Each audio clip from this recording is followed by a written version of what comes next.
Hey everyone, it's Abby Glassenberg from Craft Industry Alliance. I hope you're having an amazing Wednesday.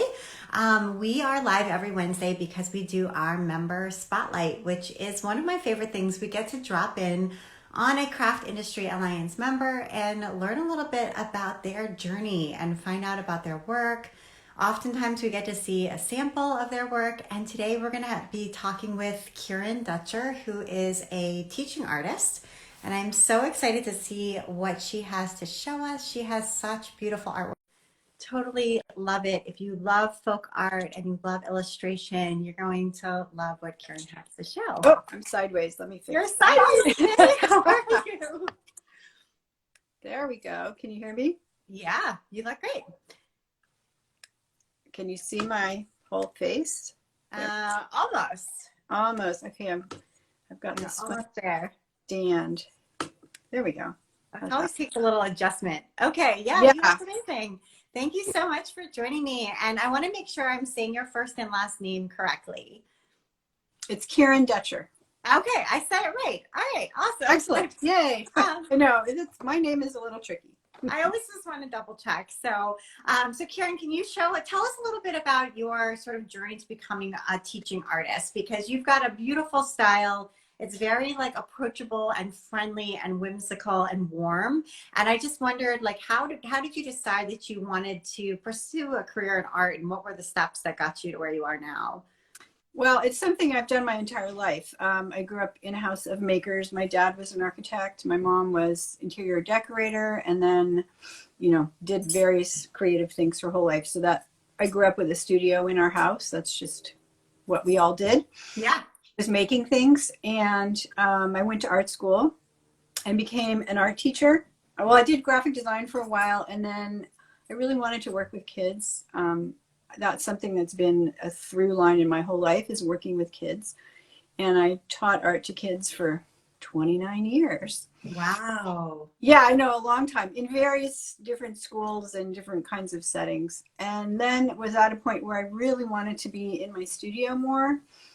And I taught part-time for a while, and then left my full-time teaching job and took a year to just be in my studio, and realized it was sort of wonderful and terrifying, both. Yeah. I loved it, but I missed having that regular paycheck. And realized I really missed being around people. I didn't like being in my studio all the time. So I got a part-time job 3 years ago at NIAD Art Center. NIAD, N-I-A-D, is Nurturing Independence Through Artistic Development. And it's an art center in Richmond, California, for disabled adults. Wow. And I work there 3 days a week. That's amazing. One day I'm online, so today I'm actually online. And it's an amazing place. Anyway, everybody who works there is an artist. All the people who come are making art. So it's just all art all the time. Oh, I love that. That would be such, yeah. I would love to work at a place like that. It's really fun. It's just so much fun, and every day is different. Yeah, I bet. Yeah. That's great. Okay. So that is really nice. So I'm there 3 days a week, and then I'm here in my studio. And I kind of had always wanted to do this a little bit, and I do illustrations, and then I make them into greeting cards and prints. Mm-hmm. Got a little pile of stuff. Like, this is now a greeting card. So it all started because I was making Valentines every year and sending them out to my friends, and people really liked them, so I started making them into greeting cards. I love it. And this is mostly done with gouache. Mm-hmm. Sometimes gouache resist. Gouache is an opaque watercolor. Right. Here's one. This isn't a print. I've sold prints of this. Anyway, so I have an Etsy shop. I sold my work at a lot of craft fairs and shops and galleries. And I also do a lot of making. This is started as a block print. It's a tea towel. Started as a block print that I carved and then scanned it, and then it gets silk screened onto fabric. Wow. That's beautiful. So, and then I do lots of these sets of greeting cards with lots of different ones in the, I don't know if you can see that, it's kind of shiny. Yeah. And are those ones all the Bay Area? This is all, this box set is all different Bay Area landscapes. So there's the original behind you there. Yeah. Yeah, it's all different Bay Area landscapes. Mm-hmm. Then I have a whole love Choose Love was a poster I did. It was one of my Valentine's. I think it was after Trump got elected, actually. Mm-hmm. And made that into a card. Anyway, there's lots of different love cards. I love that. What else? I have some flower ones as well. The poppies, of course, are very popular in California. And lots of animal, I can show you this teeny one. Lots of animal images as well. Oh, it's so cute. That's great. Thank you. Yeah. And then here's some animals. Oh, here's a rooster. Mm-hmm. Anyway. Yeah. So now you have this nice balance where you are out of the house some part of the time, which kind of probably makes you feel like the time that you're in the studio, I don't know, for me, like having those boundaries and time constraints helps me to be more appreciative or productive while I do have the free time versus having unlimited free time, which always leads. It's too much. It's too much. Too much. Yeah. It's a really nice balance. I mean, I have times where I have been doing all kinds of other business stuff and I don't get to do as much art. Right. You know, that's how it goes. That is. And what do you like about gouache in particular? Because I think it's one of those materials that, you don't necessarily have access to it when you're a kid. You have watercolors and acrylics maybe, but it's a little bit more unusual and maybe something that not everyone has heard of or tried. So what do you like about using that particular material? Such a good question. In art school, I remember having to do some exercises in gouache and I absolutely hated it, which is so funny. And now I love it. But I'm doing what I want to do, not what someone else is telling me. Anyway, that's the big difference. I like gouache because the colors are opaque and you can just get beautiful, bright colors. And I am a color person. So I just love the brilliant colors that you can get with gouache. Mm-hmm. That's what I love about it. And then it's opaque, so you can cover up your mistakes or change things. Whereas I do a lot of watercolors as well, and it's just not forgiving the way gouache is. Mm-hmm. Yeah, that's true. Watercolors are very unforgiving, I would say. Yes. And when you describe yourself, and you describe yourself this way on your website as well, as a teaching artist, I think that's such an interesting descriptor. And obviously you've been a teacher for a long, long time. And so it makes sense. But I wondered if you have any thoughts about that idea of being a teaching artist versus another type of artist. I think the implication is I'm a person who's doing the work as well as teaching it. And I think that is a big difference. Okay. Yeah. Because I bring my own practices to my teaching. And I think that makes me a better teacher to try new things, take workshops. So I'm always learning.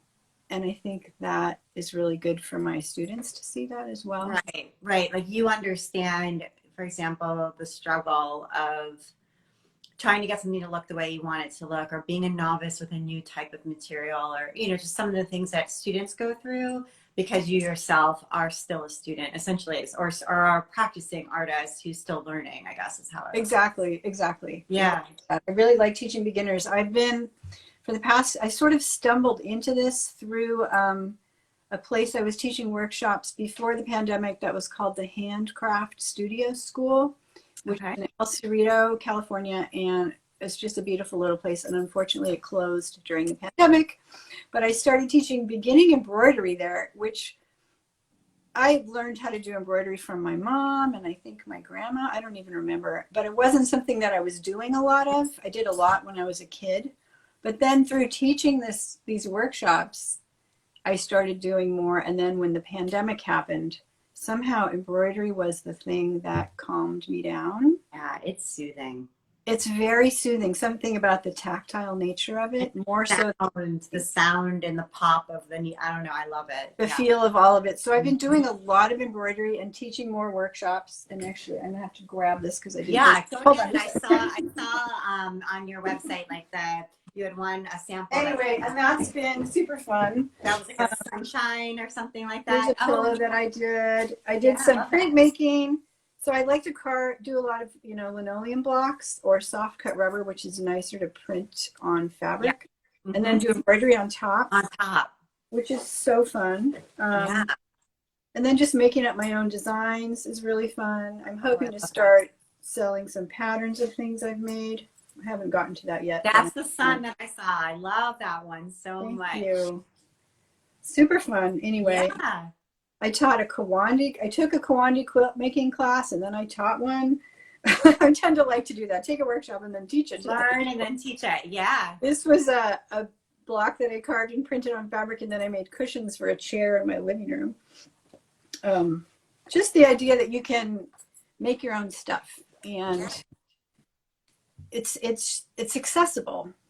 Totally. And what I found, and now I teach a lot of workshops to adults, not just at NIAD, but to not disabled adults. And adults are so much harder to teach because they're so inhibited. Yes, they're very inhibited. They bring a lot of baggage to the table of, I can't do this. I'm bad at this. Mine doesn't look perfect. I need to start over because it didn't go exactly perfectly the very first time I tried something new. I know. And it's like, you're a beginner. You got to just give yourself a break and just go with it. It's okay. Like, yes, the next one will be better. It's fine. Exactly. And that's how we learn, is by making mistakes. And we forget that so much as adults. Kids are so good at being learners. I know. But I do think that having adults take, as an adult, taking a class, being in that uncomfortable spot, having to sort of not know what's important and what's not important to focus on and all of that, that feeling is